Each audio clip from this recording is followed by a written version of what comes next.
hope to hear that one again, yeah? Cool. All right, baby. Time for a pop quiz. And here's the deal. You cannot use your phone.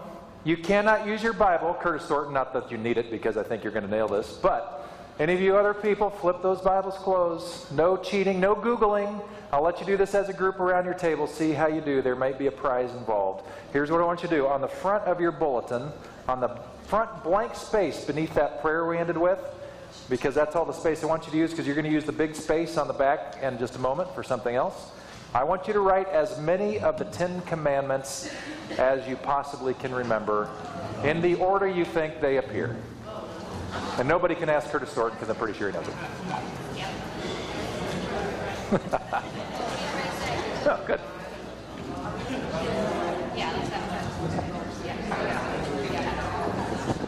One between us. So what?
All right. That's enough time. Plenty of time, really. Okay, so how many of you got at least 3 of the 10 commandments? How many of you got 4? Keep your hands up if you got at least 4. 5? Up to 5. Okay, 6. It's going to start getting a little tougher. 7? 8? Oh, got show-offs in the back, apparently. Okay. 9? And 10. Liar. Curtis, you got, come on, man. Yeah, I know you got them all, right? I'm sure you did. All right, so I'm going to walk you through these today and some explanation about it. First of all, I want you to think in terms of guardrails, because that's really what the 10 Commandments are supposed to be. They're a framework out of which more thinking and more law actually comes into play. So think about guardrails, and while if you hit the guardrail in the wrong place, those can be devastatingly painful and, you know, ruin your car and your life and all that, and there are pictures of that. For the most part, we're very grateful for guardrails, particularly if you're on Highway 1 heading up the coast, or if you're at Big Sur. Aren't you grateful for guardrails at that point when you're hundreds of feet above the Pacific? And aren't you just a little bit more nervous when there's no guardrail and a semi's coming the other way and you're on the coast side of things? Yeah, not exciting. So guardrails are meant to be helpful to keep you going in the right direction, to stay on the right track. A friend of mine, he was telling me and showed me one time, we were traveling together, and he pulled out of his backpack this little tiny booklet about this big. And it was peculiar. Because this little booklet was a combination piece that had the Declaration of Independence and the Constitution of the United States, like we all carry everywhere we go, right? And he just threw it in his bag just as, you know, nice handy reference, because in the political dialogue you hear the Constitution thrown around now and then, so you thought, well, it'd be kind of handy just to have that thing available and read it on an airplane or whatever, and it sparked some conversation with him, so I was remarking on that. I thought, oh, that's kind of cool. And so lo and behold, he ordered me one up and gave me one. And so in July, we're camping with the family, and my kids and my wife were rolling their eyes as by the campfire I was reading the Declaration of Independence and the Constitution of the United States, which I hadn't read since college, frankly, though I was pretty familiar with most of it. Well, the Constitution, if you've read it recently, is actually fairly sparse. It's not long. It fits in a little booklet and takes a couple hours, at most, to read. And it was written that way very intentionally, because it wasn't supposed to be a comprehensive document that covered absolutely every law we could think of. It was meant to be a framework out of which would grow more legal thought. So that's why constitutional law is a highly interpretive issue, because you're dealing with a small group of words to create hundreds and thousands of laws that hopefully reflect that base document. The Ten Commandments are like that. So think that when we're going. And to give you the framework, just to remember who we're talking about and with here. These are the Israelite people who have now been freed from bondage from Egypt, where they were under horrible slavery. And God did some amazing work to prove that this is the real God and Pharaoh is just a counterfeit. And lots of plagues and stuff to kind of prove all of that. Culminating in the parting of the Red Sea. People cross over, so the story goes. They get across the other side. They celebrate that God has done this for them. They continue on the journey and they find themselves in the wilderness where you can't find enough food to live on. And they cry out to God in their hunger and their anxiety. And God meets them there, not with rebuke, but with an answer to their prayer. And from that point forward, as long as they were on the way to the Promised Land, until they got into the Promised Land, every day in the evening there would be quail flown in. And every morning they would wake up to manna, this what is it bready kind of stuff. And they were provided for. And then they found themselves in the desert where there was no water. And they cried out again to God. And God provided again water. So in the wilderness where you cannot survive, God provided sustenance. And in the desert where you cannot survive because of your thirst, God provided water. God is proving God's self at every turn, so that these people will know that wherever they go, God is still God.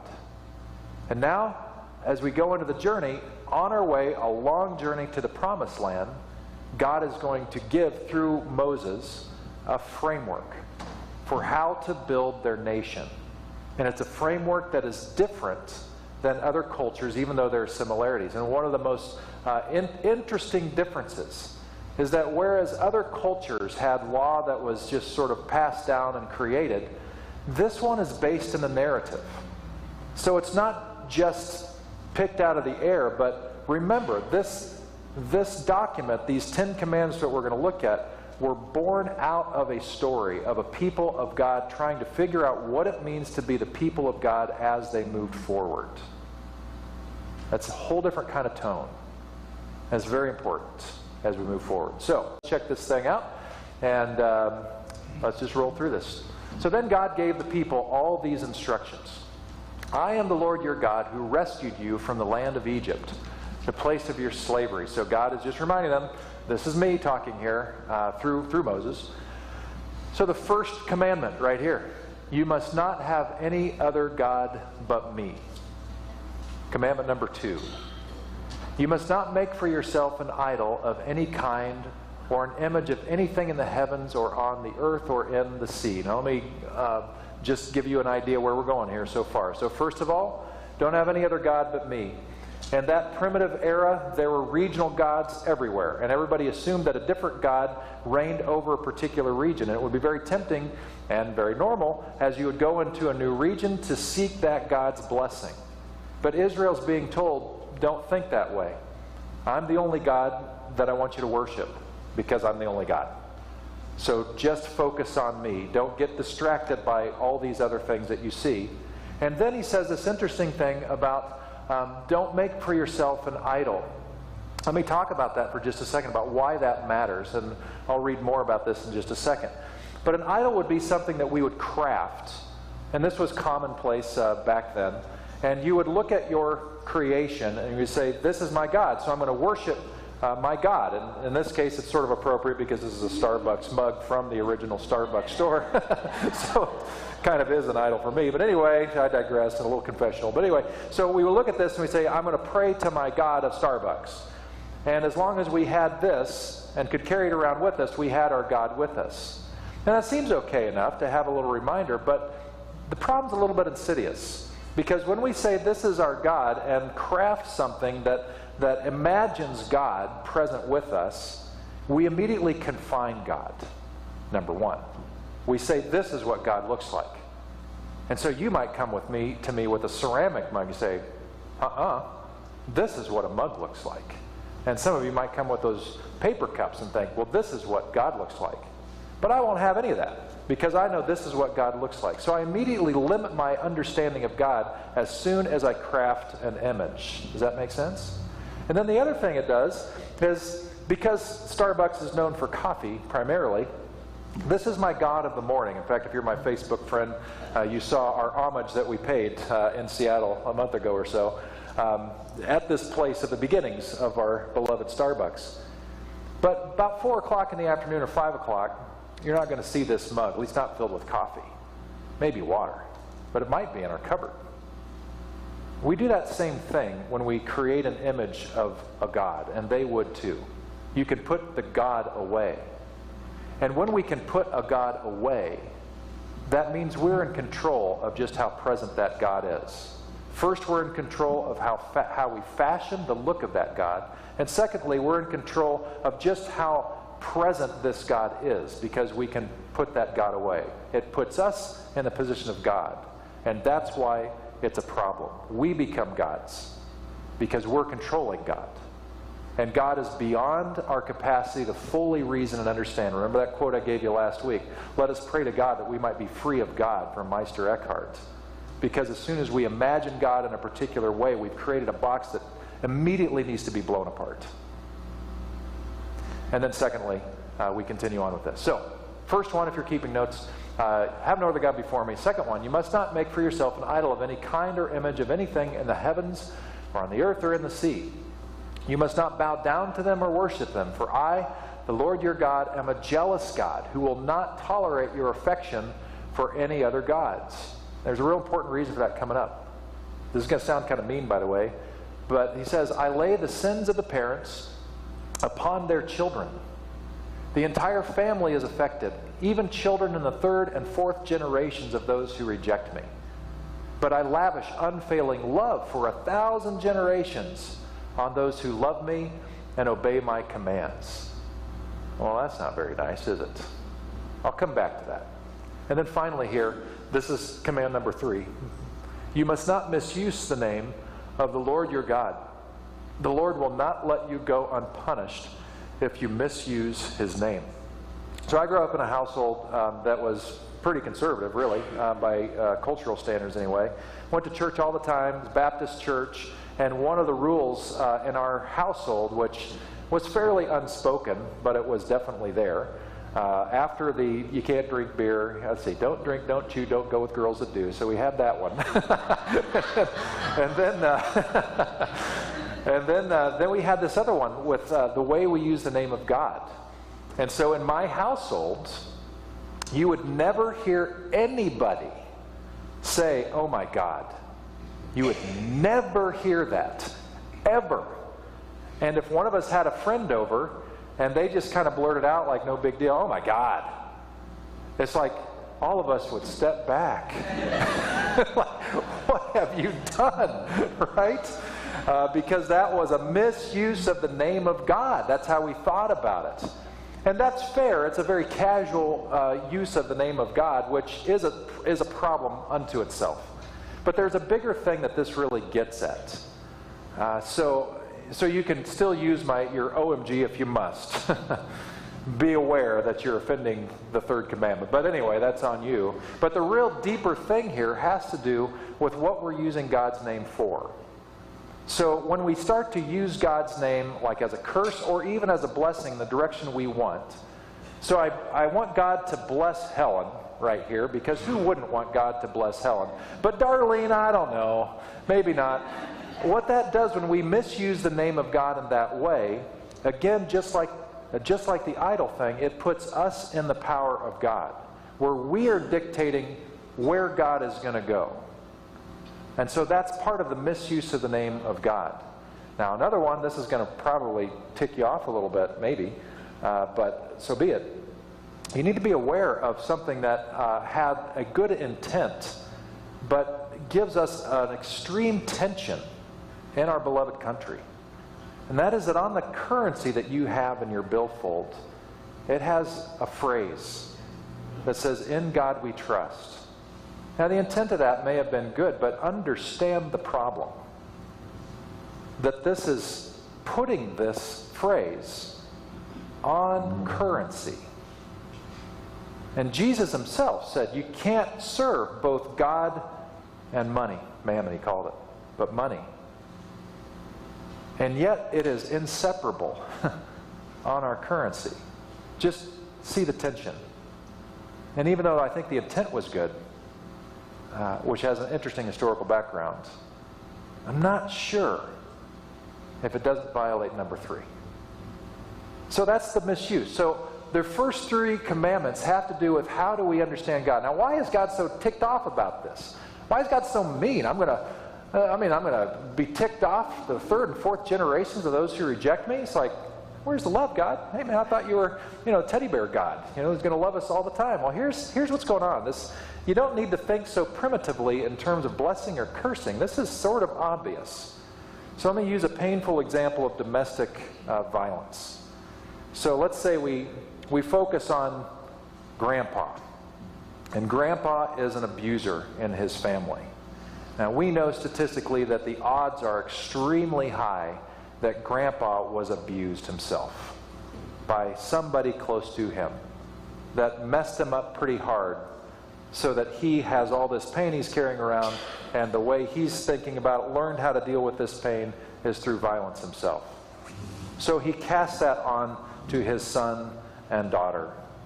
And that son and daughter now are carrying this brokenness that's been passed on to them. And so when they have children, they do the same thing, and on it goes.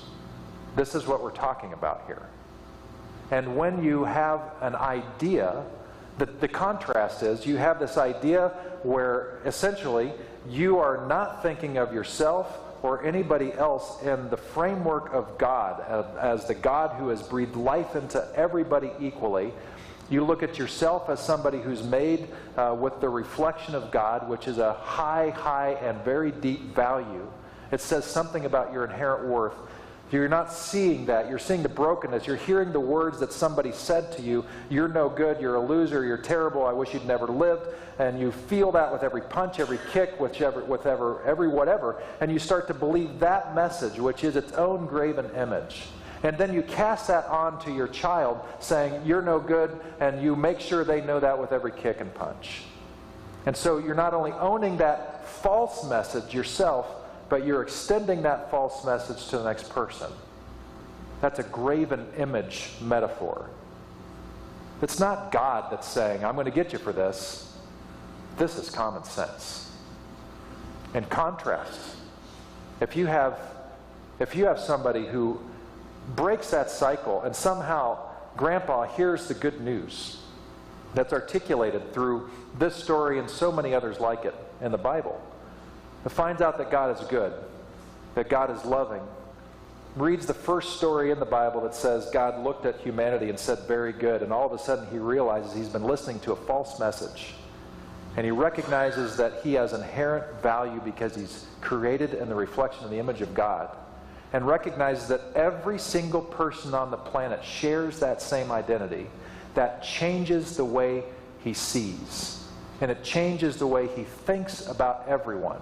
Because now everyone is created equally imaged with the reflection of God. Does that make sense?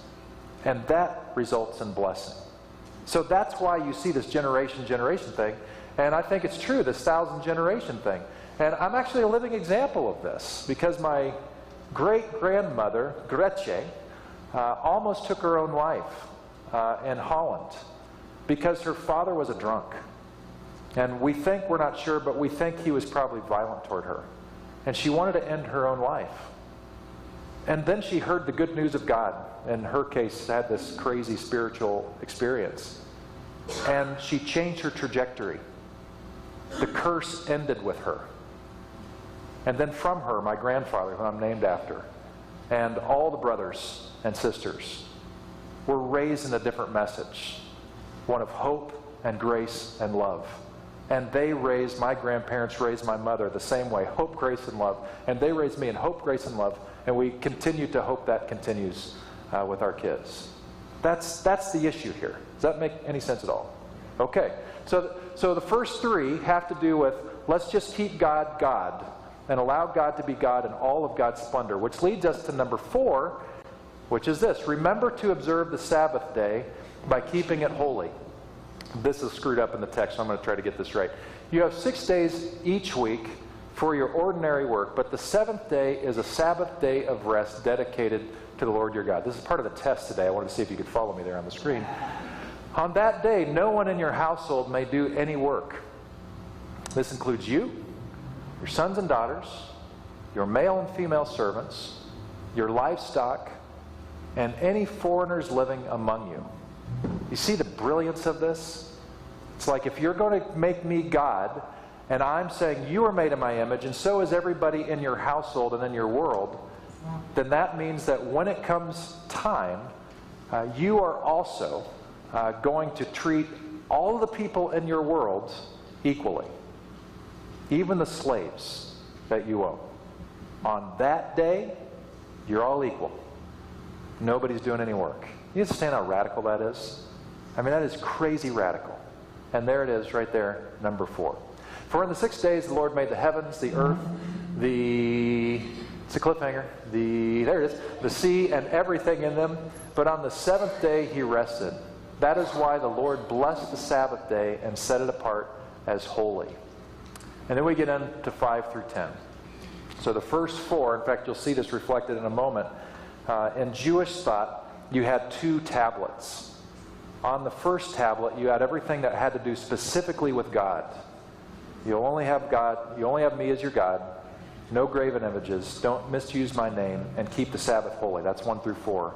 5 through 10 show up in the following verses. Honor your father and mother, then you will live a long, full life in the land the Lord your God is giving you.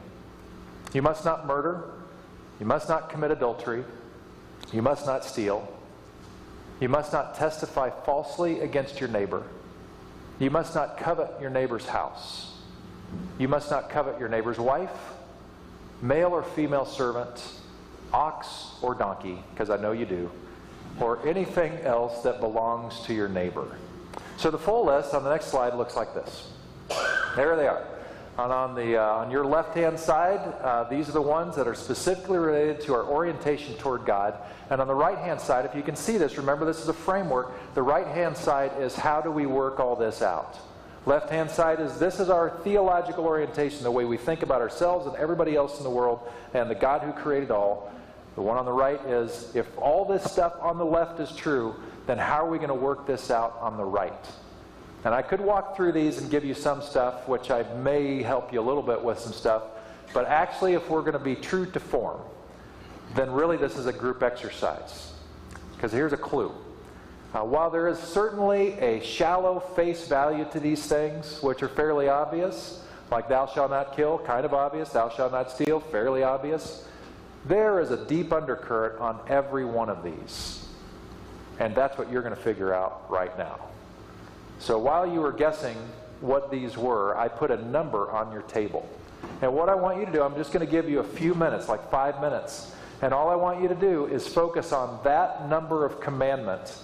And your work as a table is to figure out what could it possibly mean. So if you're number 5, what could it possibly mean in all of its fullness to honor thy father and mother? Why does that make any sense? Knowing that we're created in the image of God and we're to keep God always before us. Do you understand the exercise here? So you got 5 minutes as groups around your table to figure out what your particular commandment means. Ready, set, go.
Everybody good? Need more time?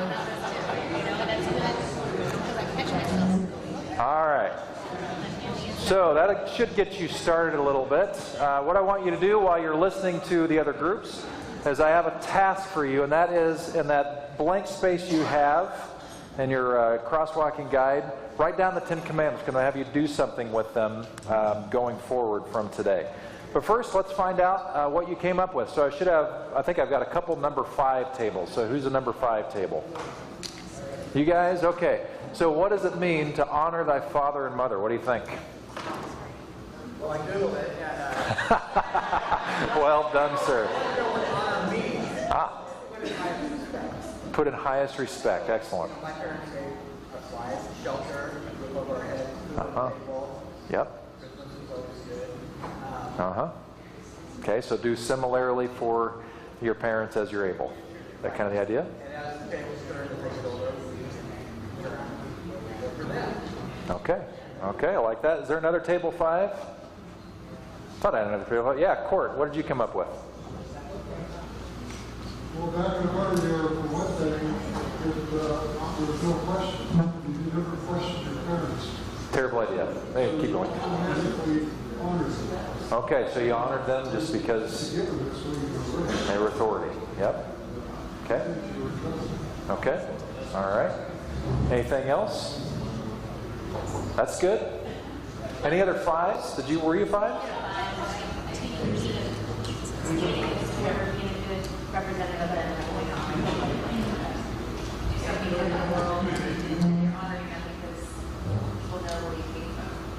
That's awesome. I love that each 3 of you guys brought up a different facet. So yours is the very clear, treat people with respect. Yours, especially in a culture that your parents absolutely depended on you for survival. Your children were your retirement plan, right? And so it was the right thing to do to care for your parents. But then you're hitting a different aspect, which is, and all of these are true to form, but is actually a very Jewish way to think, which is your parents have given you this faith heritage. They've given you the principles and the way to think about how you do your life. And it is the right thing to do to honor your father and mother by making sure the next generation knows the story, because if they don't know the story, they're going to buy into another story, which is going to lead to their destruction, not to their life. Good work. All right. All right. We should have a couple number 6 tables. Are you guys number 6? What you got, man? On the surface, seems pretty straightforward. There's gray areas of war. Yeah. World War II in particular, where there was this fairly obvious good and evil, and she wasn't able to try to know everybody, or Yeah. That's right. that was a gray area for us.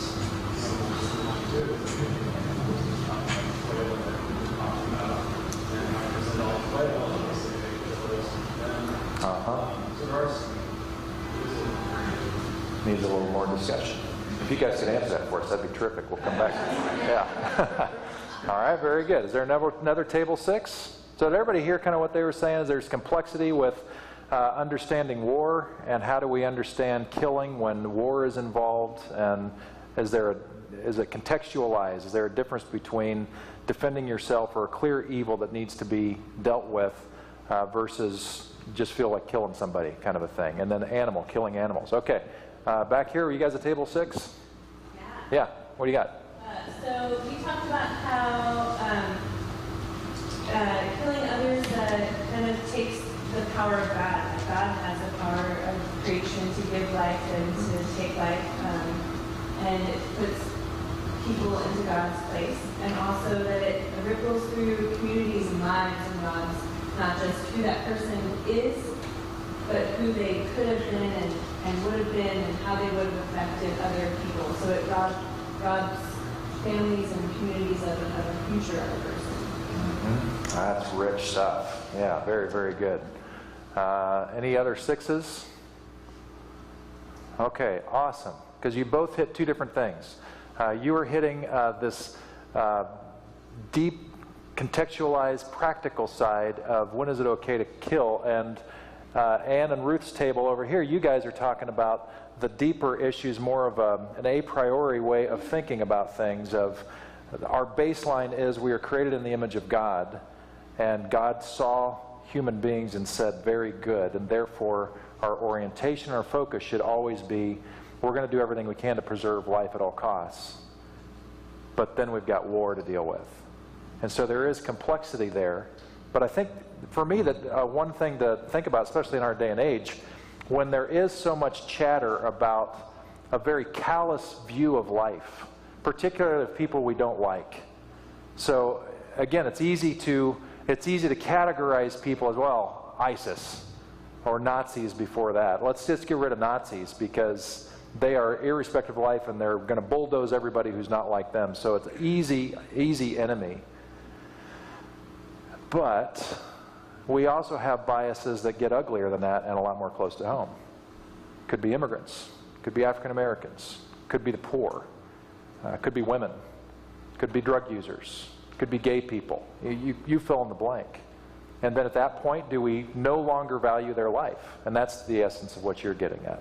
And that's the depths that this is getting at too. It's not just about pulling a trigger or wielding a knife. It's the deeper question of what does it mean to be the people who understand that all humanity are created in the image of God. All humanity. And therefore, when we look at all humanity, we see fellow people who've been created in the image of God. That complicates things, which requires more discussion, as you guys ran into. Good work. Good stuff. All right, we got a number 7 here. This is, thou shalt not commit adultery. Seems easy enough. So what'd you come up with? We want to know what adultery means. Do you need a graphic? Is that what you're getting at, Sharon?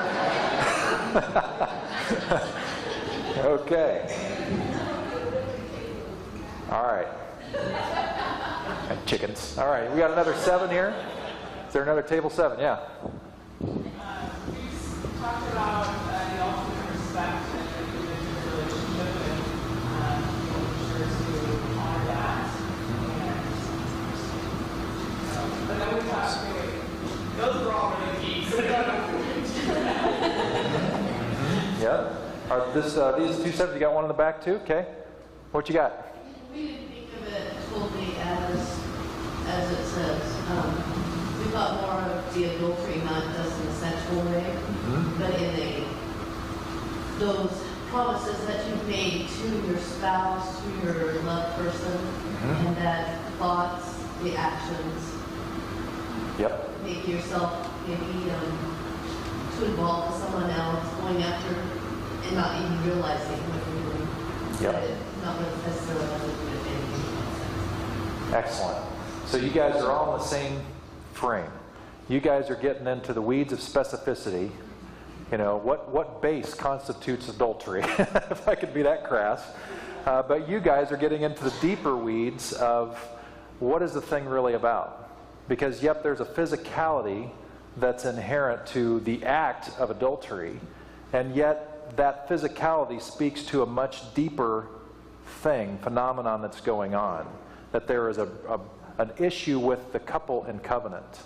And there's a brokenness in that covenant. So this is more than just about people having sex. This is about the value of the covenant, like you guys are getting at, which is actually a very deep thing.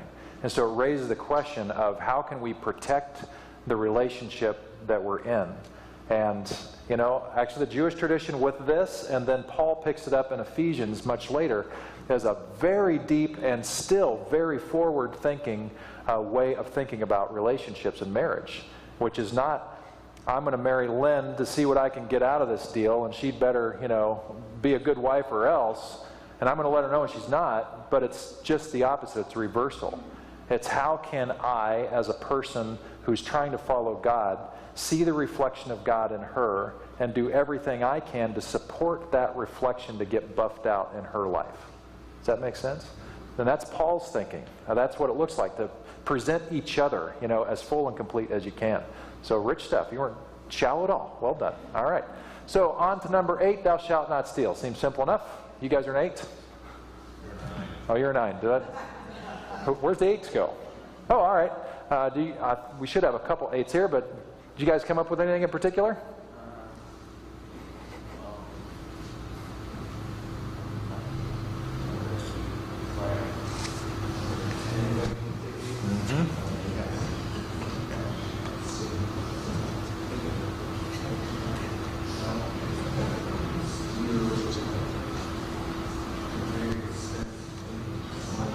That's awesome.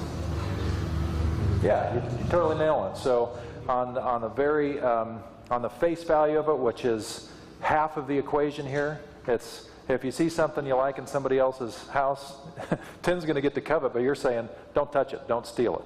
That's excellent. Do we have another table 8 as well? All right, what did you guys come up with? Well, it's not only physical things that affect time, emotional, other than the obvious physical things Don't steal another person's dignity. Ah, very good. Yes. Right, so you have the very practical level here of don't steal somebody's stuff, but then you have the undercurrent of what does it mean to steal that in the first place, which actually is a dignity issue. That's really profound, which actually gets back to the orientation of we're all created in the same image of God. And so there are laws that were born out of this in terms of caring for the poor. So if you remember some of your Old Testament law, one of the many hundreds, is when you harvested your crop, you left the edges. Why did you leave the edges? That's money on the ground. Why did you do that? Because it's for the poor. And in a sense, by not providing for the poor, you're stealing the dignity of others who can't fend for themselves. And it's why we are generous with our money for those in other parts of the world and even here locally that can't fend for themselves, who need the help. Do we have another 8? Okay. I think we're up to 9. Oh, wait, you guys were 8? Excellent. Curtis, I thought you were just tired of sitting. Actually, I see 6 through 10 being right together. Why do you steal? You steal out of greed? Yep. Steal because you want something somebody else has? Or it's just your nature? Yeah. It shouldn't be your nature. But again, I like to think about stealing time. Yeah. People that punch out early when you're on a time clock, or people that come in late, you're actually stealing time from the people that are paying. And again, what is stealing? It's taking something that does not belong to you and either using it for yourself. But again, I see 8 and 10 being very parallel. Very closely related. Just like I see 5 and 1, 3 and 4 being parallel. So I would have split it. If it was me, I would have made it 1 through 5 and 5, 6 through 10. Yeah. Some graphics do that, and you're welcome to do that. Yep. That's great. That's excellent. And there is naturally a connection between all of them. And certainly the stealing one is related to other stuff there. It absolutely is. Okay. What are we up to? We're up to, what are we on, 9? All right, so we have some 9s. You're 9, right? So what did you guys come up with? Well, the obvious that we thought that folks would be dishonest, so lying, bearing false witness, saying something about someone else, which would also include gossip and cheating. And we discussed not only that it would have a negative impact on that person that you were gossiping about or lying about, or if you bear false witness, they could in prison in the old days possibly. But I think also been concerned about the person doing it, and God would be concerned about the person, what their intentions were, or why they were doing it. The actual offender, not just the result of the victim. Very good. Very good. And you guys were also 9. What'd you come up with?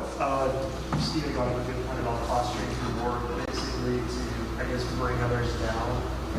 Some capacities, I'd say, more or less. Lying to yourself, but then I personally, I see the hypocrisy issue that I always have to deal with is like being a Christian, but if my actions don't speak that way, I'm very false witness.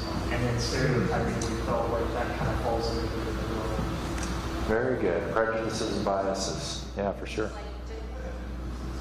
Go a little bit deeper with, just like if someone asks me, are you okay? And I say, yes, I'm fine. And it's not being honest with myself and asking for help when I need it. Just kind of interesting twist. Yeah, that's good. not being truthful. It's really good. Those are all great. Any more? One of the things that came up in the research had to do with both of these themes about just being honest, particularly in a court of law, where this was paramount for them to feel like justice could be served, because if you couldn't trust what was being said in the court of law, then how could you ever come with an accurate rendering? And so I think about that with Bob Goff. And Bob Goff, we've talked about him around here, but does some amazing legal work in Uganda, freeing children who have been falsely imprisoned because they've given false testimony about them. And so he helps unravel that to get these kids out of court so that they can get on with their lives. So this became a critical thing for the justice process in ancient Israel. Excellent work. We're up to 10. Doug, is there another 9 or was that it? Okay. And then you're a 10. Yep. You're a 9. Oh, you're a 9 too? All right. Lay it on me. What'd you come up with? Well, I just think very well when it comes to the process. You provide the be able to provide put you around. Ooh, that's good.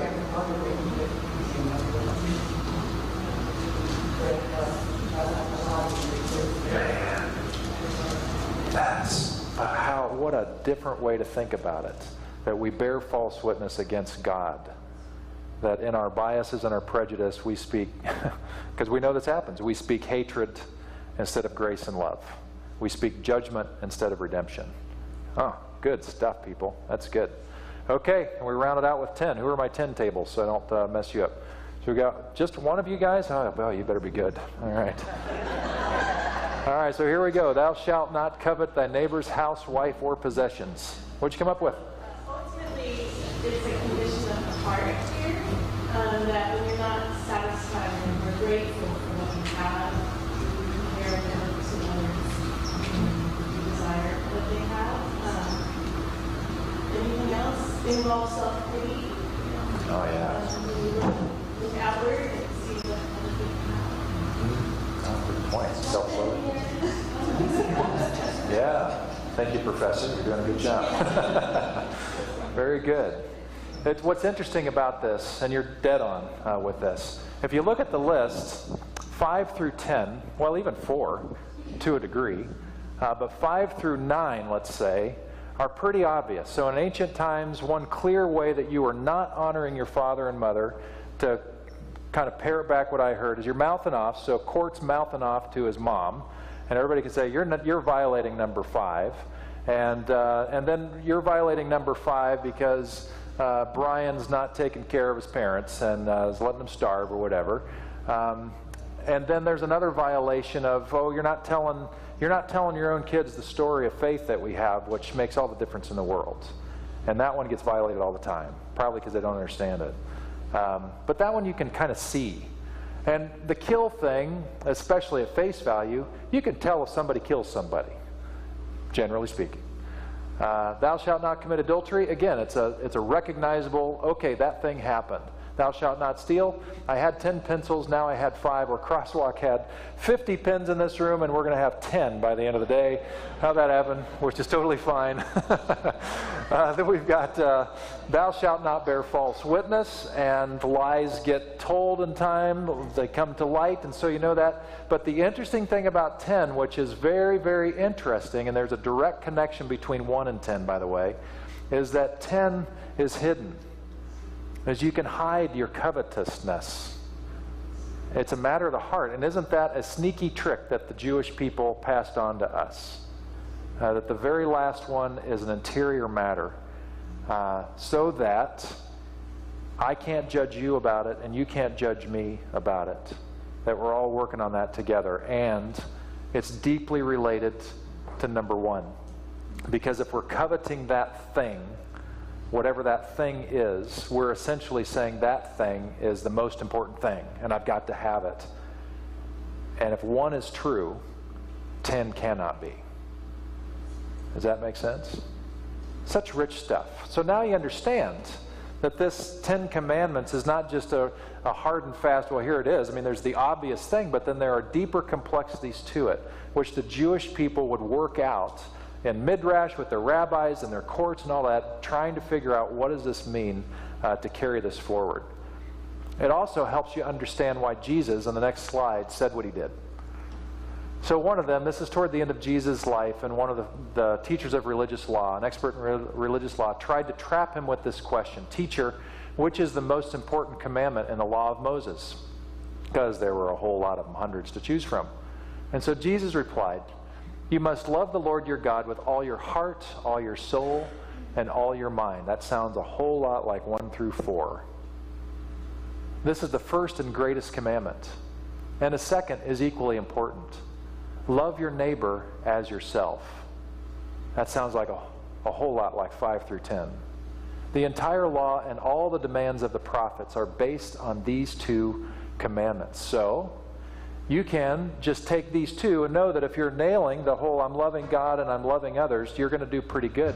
But if you do that without recognizing 1 through 10 and the complexities that they push us toward, you're probably going to be lousy at both. You're going to be lousy at keeping God number 1. You're going to be lousy at false idols.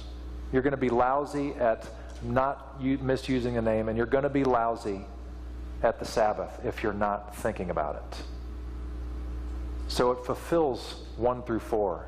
And you're going to be lousy at loving other people. You're going to get to a certain point, but you're going to get to a certain point where you feel comfortable. But it's when we look at the list of 5 through 10 and what those things mean that we really start to wonder, how do we love people in light of honor your father and mother, and don't kill, and don't steal, and don't covet? Rich, deep stuff. So what I want you to do with that list that I had you write down, hopefully you did, is I want you to put it on your refrigerator. Because I want you to look at it for a while. And as you have your Cheerios tomorrow morning, or have your soda pop tonight, or whatever, I want you to look at that and keep this before you, that it might spur you on to think more deeply about what does it mean to be the people of God when we have said we will follow this God above everything else and everyone else, which means it's really number 1. Above everything else. Everything. Including even the flag, even our nation, everything. What does it mean? That's our ongoing process. Let's pray together. So God, what a wonderful Jewish midrash exercise we have enjoyed. I thank you that you have given us brains to think stuff through, and that so much beautiful stuff has bubbled out of this congregation. And I pray that we won't stop thinking about it, because these are the things that lead toward life. When we continue to wonder, what does it mean to keep you number 1? And how we live our lives personally, what we think about you, how we express you to ourselves, to other people, and how believing in you and having allegiance to you necessarily impacts how we look at and treat every other person and the planet that we live on. So may you continue to draw out of us the beauty of what it means to be your people. And may at the end of the day, may you have our full attention as we go forward. That we would live lives of beauty and grace and love and justice, because that's what we are born from. And we ask this in Jesus' name. Amen.